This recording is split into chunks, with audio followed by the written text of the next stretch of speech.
Hi, Magnify listeners.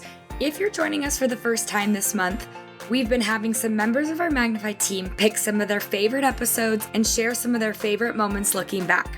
And this week, we're going to hear from Stephanie Bryson. Her pick was Lisa Valentine Clark's first episode, How to Mourn with Those That Mourn. And Steph brings us a new perspective to this episode for what it means to her to truly mourn with those that mourn.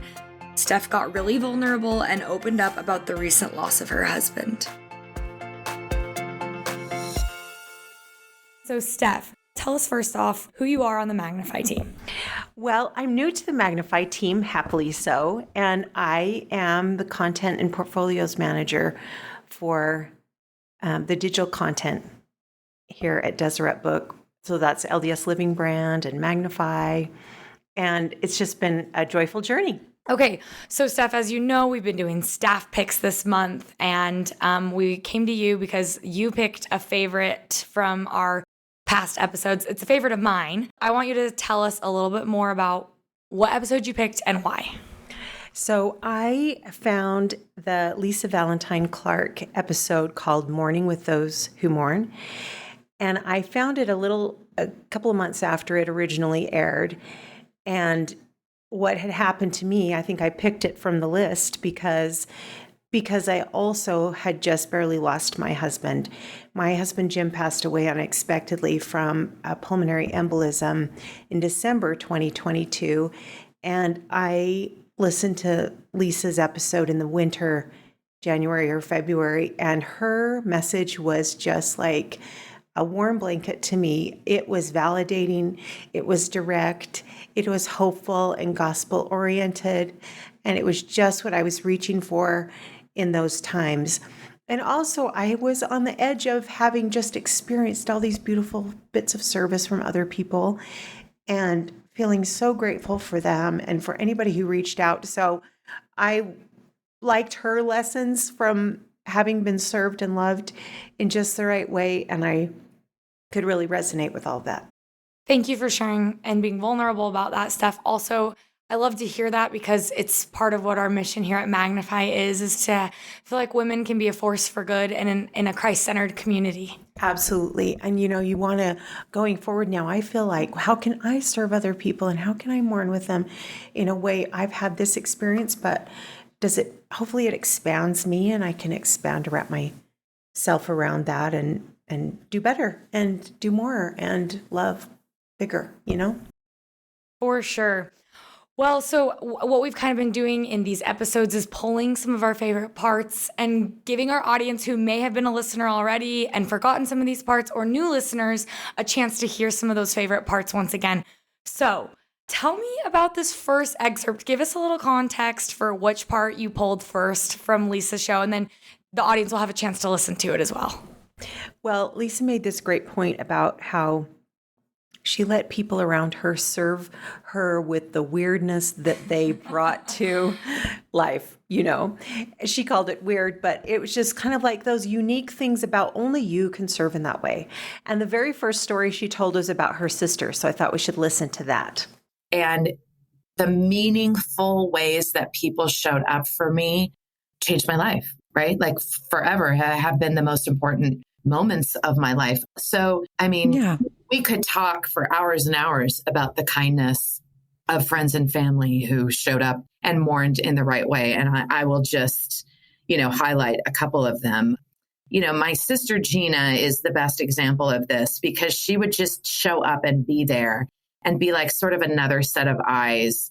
Because when you're going through trauma, when you're going through mourning, you don't even know what you need. So that whole thing of like, let me know if there's anything that I can do for you, although it might be really sincere, and I've said it before, is not helpful when someone is in the worst part of their life because their brain isn't really working.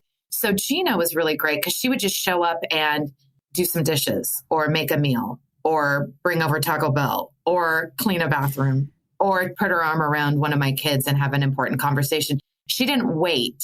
She just was did.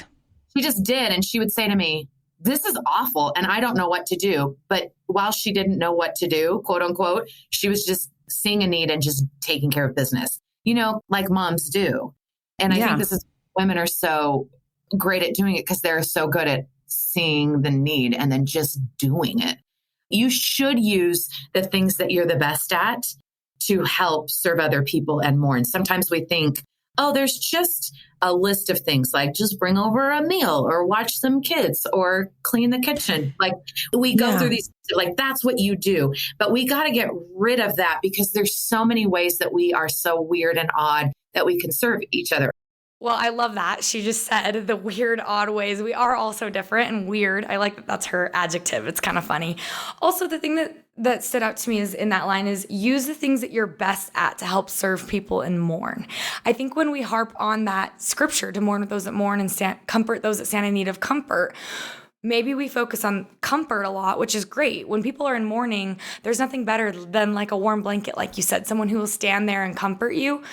But I like that mourning kind of meant like maybe sitting with you in that weirdness and just being there. Like truly mourning alongside someone means something too, because it means they loved that person just like you did. Yeah, it's true. In fact, I was at the grocery store the other day, shopping for Memorial Day, something to put on the grave on Memorial Day. And I didn't like that was what I had to do, and that felt weird. And I ran into a gal from my ward at the grocery store, and I said, am I really in this club? And I don't really want to be. And she said, you know what? You are. She gave me the straight talk. She said, you're in this club and it's okay. And that kind of gave me courage to she wasn't trying to sugarcoat it. She was direct. And that was actually a true gift from her. I think from this story too about sharing your weirdness and what you're good at, it's helpful to know what circle you're in. So if you think of concentric circles, who's closest to you, who really could be the one to do your dishes and to throw in a load of laundry?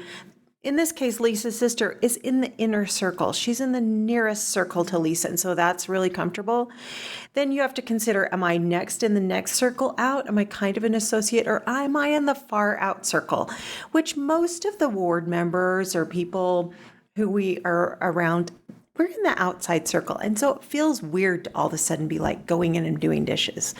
And I think that's good advice, actually. Consider what circle you're in. If you're in that outer circle, just take something, say something, but don't try to be in the inner circle because that gets awkward.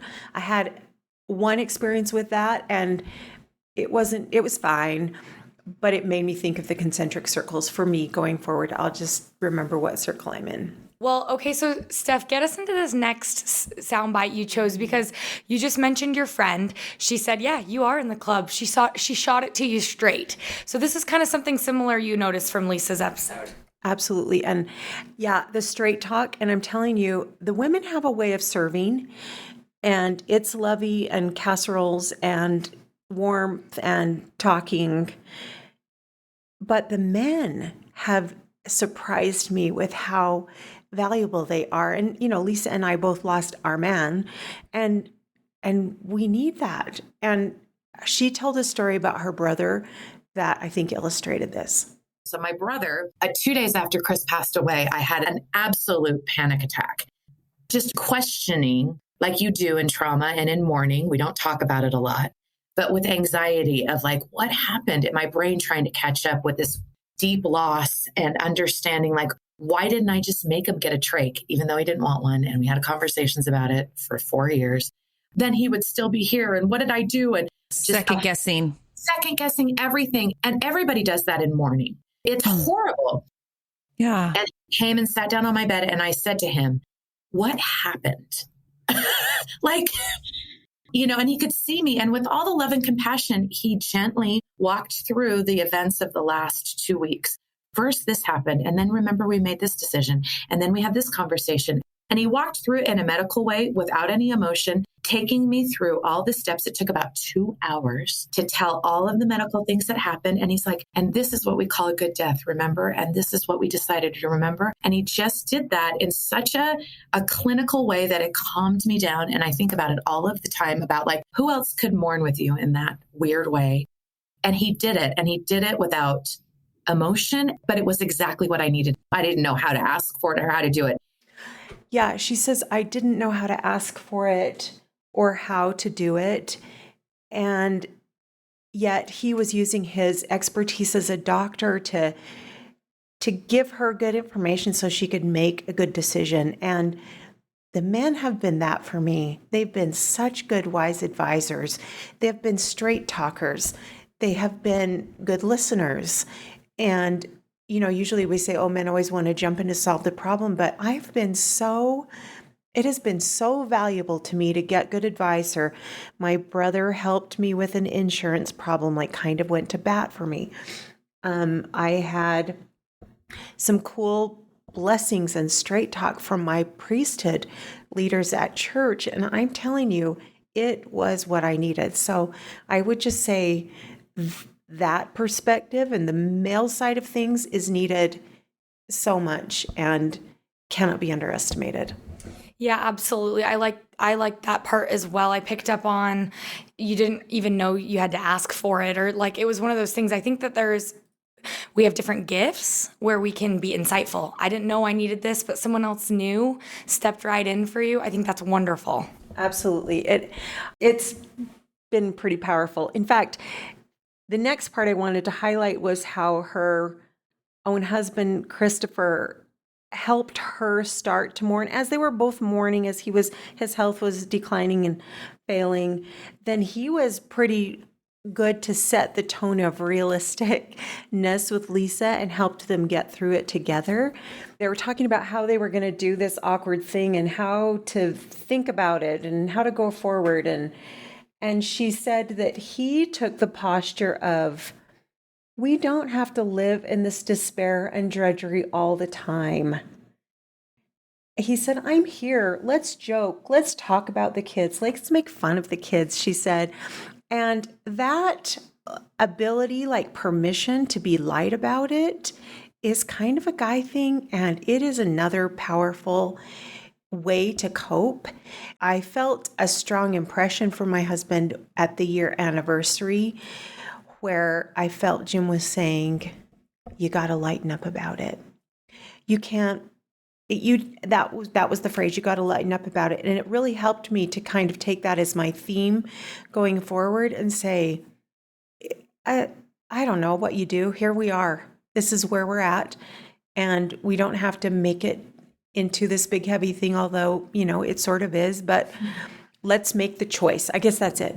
Let's make the choice to move on. Steph, that's a special experience. So let's talk about how we can maybe lighten those moments a bit. I think you've picked this next part, and I think it's about how Catherine asked Lisa the question, how she's grown closer to the Savior. So Lisa makes the point about how she appreciates her covenants so much, and that really resonated with me. Let's listen to what Lisa said, and then I have something to add. I've also come to have a greater and a deeper appreciation and love for my covenants. Like I've made some really pretty serious covenants in the temple, and I've always been grateful for them, but I've felt the power of them in a way that I didn't fully feel before Chris passed away. Really? The strength and power of the covenants. Yeah, that's actually, for me, undeniable. And I didn't anticipate that. I was looking for freedom from the pain, and I wasn't expecting such a dramatic shift in how I saw my covenants. Wow. There you go. Yeah. And I'm really grateful for that because I've needed it. And I didn't know I needed it. So I guess, that was one thing that I just thought, not only has the Lord never left me alone and I felt an increased strength to do impossible things, but He has been laying a foundation for me and for my life to have a certain power and perspective and, purpose that I didn't realize, but He never stopped. I thought, oh, my life has gone horribly off of the rails, right? Off of track. My real life is in another metaverse, and I'm not living my real life now. That's what my grief brain tells me. If Chris were alive, if he never got sick, how would I be living? And I can really hurt my feelings a lot going down that line. None of us gets that. I wasn't promised any of that. But if I really am staying true to the promises of, oh no, the Lord is carrying you through this for a wise and glorious purpose, and then you start to see a little bit of evidence of it, and certainly not the whole thing, it's shown me the power of those covenants and of a covenanted life in a way that I didn't anticipate. Steph, do you feel similarly to Lisa in this way about your own covenants? Yes, it's been surprising to me how much those promises matter in this moment. They matter, and I'm so glad I made them. Like, in particular, I've been so grateful that we made the decision to get married, that we made the decision to have a family. Because I think now more than ever, all of those things are deliberate decisions. And maybe when we got married, it felt like just the thing to do. And so we did it in 1986. But I honestly am so grateful that we decided to get together. It wasn't a smooth road, but we showed up at the temple and we made a promise and we decided to have children, and we ended up with 2 sets of twins, and it was not easy. That's a part of my refiner's fire in life.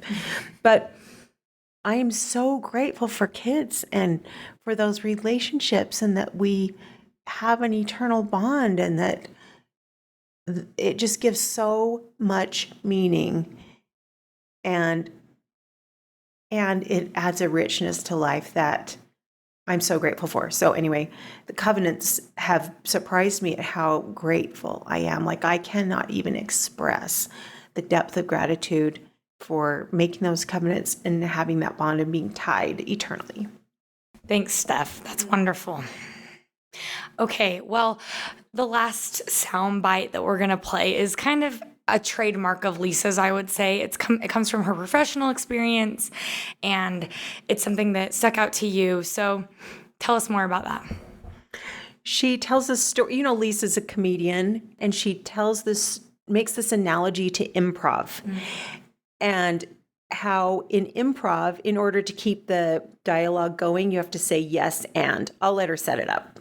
And so the thing that I like about improv is you're making a scene. And if you get caught up in like, oh, I was going to say this, but then they chose this. Like, I was thinking that in this scene, I'm cooking, and they think that I'm doing a medical procedure.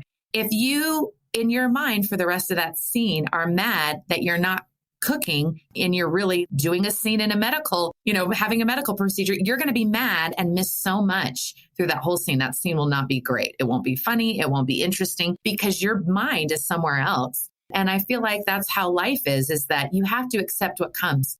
We are doing an improv about a medical scene. So get into it. The earlier you get on board and go, yeah, that's not a whisk, it's a scalpel. Absolutely. Then not only is the scene more interesting, but it's more fun, it's more enjoyable, and it moves things along. You don't get stuck. It's the only way that improv works. If you can't do it, if you're fighting what's actually happening in front. And in improv, the thing that I like is it doesn't matter what the offering is. It doesn't matter if it's a whisk or a scalpel or an egg or a bowl. Like, it's secondary. And I feel like, that's kind of how I want to live my life, that no matter what happens, like, think of that freedom. No matter what happens, I'm going to live a good life. I'm going to figure it out. It's going to be great. If I'm living in a van down by the river, and I used to say this all the time, I don't care if we're living in a van down by the river, as long as I'm with you. And so that was the real kicker. Because what if you're living in a van down by the river and I'm not living with Chris? And that's the reality I'm living. So I have to really eat my words, right? Like, this is your offering. So now what are you going to do? And the way we show up in the world, just like improv and doing a scene, is a gift to other people. It's a performance that will go out and never exist again, right? And that's why I love improv, because it's not like a script that you can go over and over again and edit and stuff. It just happens like a performance, and then it exists and then it vanishes. It's just this experience that you're sharing with an audience this one time that you can let go of. And I really feel like that's how our lives are, right?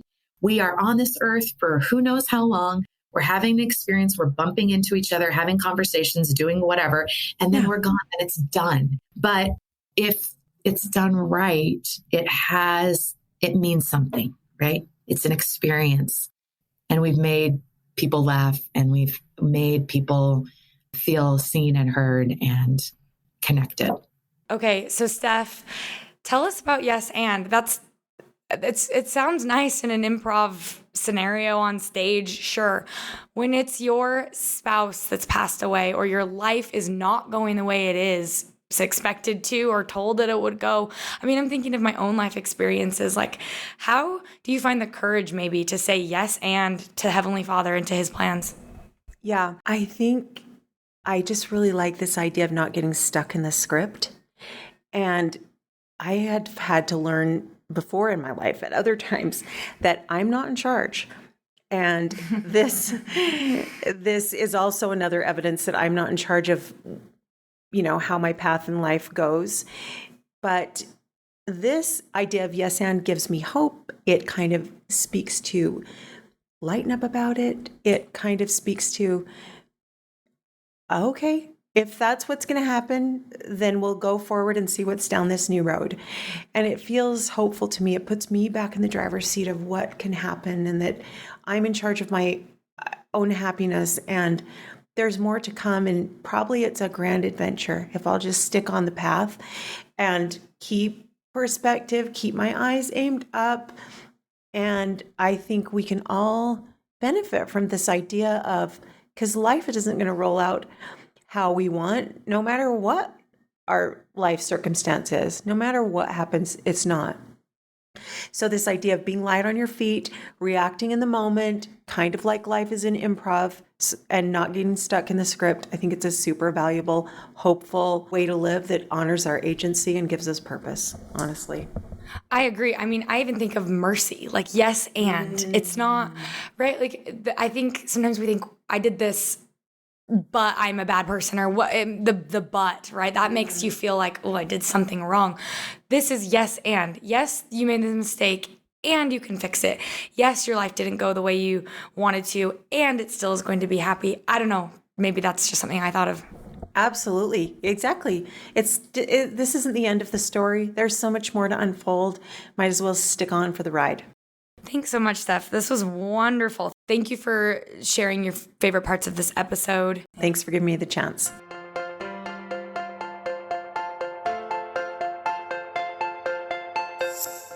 Thank you for being here.